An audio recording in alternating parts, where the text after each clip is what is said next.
I've always really enjoyed the Omen as a franchise. Even as a kid, I found something about the original trilogy centering around Damien Thorn especially gripping. However, I never had much use for the cheap TV movie sequel, Omen IV: The Awakening, which I'm just going to pretend never existed, or that terrible scene-for-scene remake, which, despite a pretty game cast, didn't come close to recapturing the grisly spirit of Richard Donner's original. As such, I figured that the First Omen would be just another would-be franchise starter, but I gotta give 20th Century Studios and Disney credit. They made one hell of a cool horror flick.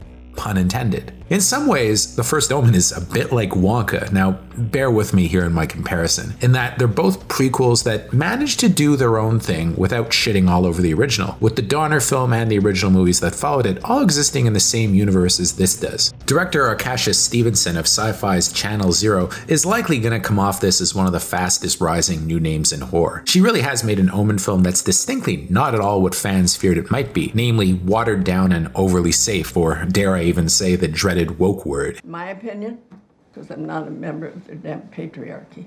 It's actually quite provocative in its own way, with several images including a gruesome birthing scene pushing the limits of the R rating in a way I didn't expect from a movie bankrolled by Disney.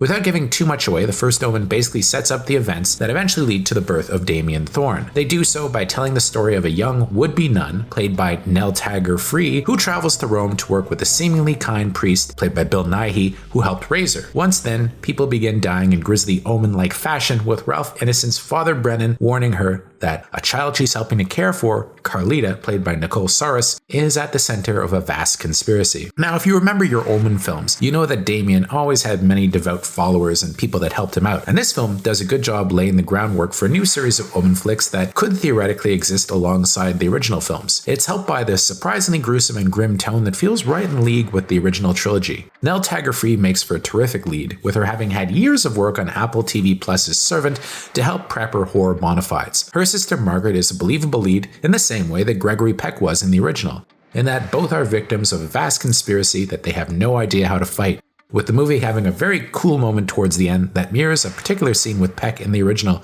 that I won't share. Notably, Margaret isn't an action hero. She's believably conflicted and vulnerable throughout, and she's well supported by Ralph Ineson, who fills a similar role to what Leo McKern did in the original, with his unhinged stories of a conspiracy in the church being one that Margaret doesn't want to believe, but eventually must.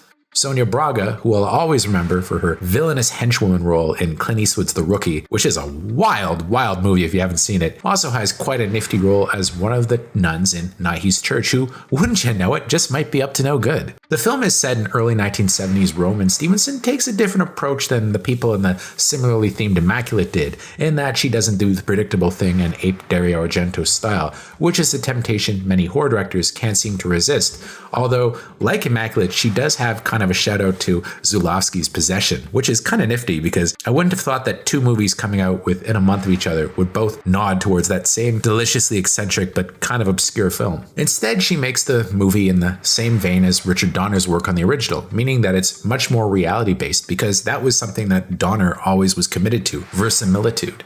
And she does the same thing here. In fact, it's quite evocative of its era that it's set in. I especially enjoyed one impressive sequence that's set at an Italian discotheque. Stevenson did a better job making this in the spirit of the original than David Gordon Green did recently when he tried to riff on William Friedkin's style for his really terrible Exorcist sequel. The score, also by Mark Coven of The Lighthouse, is quite good, with it initially seeming a little too subtle until the horror really starts to ramp up and it starts playing with those classic Jerry Goldsmith themes. Once they kick in, oh yeah, it's on. All in all, I was really shocked by how much fun I had with the First Omen. My only complaint is that despite a couple of shocking bits, too much of the gore had that CGI look that's all too common nowadays and is a trend I really wish horror movies would get away from. Even still, that's a pretty minor complaint, and I have to say that I'm actually interested in seeing where this new Omen franchise might go.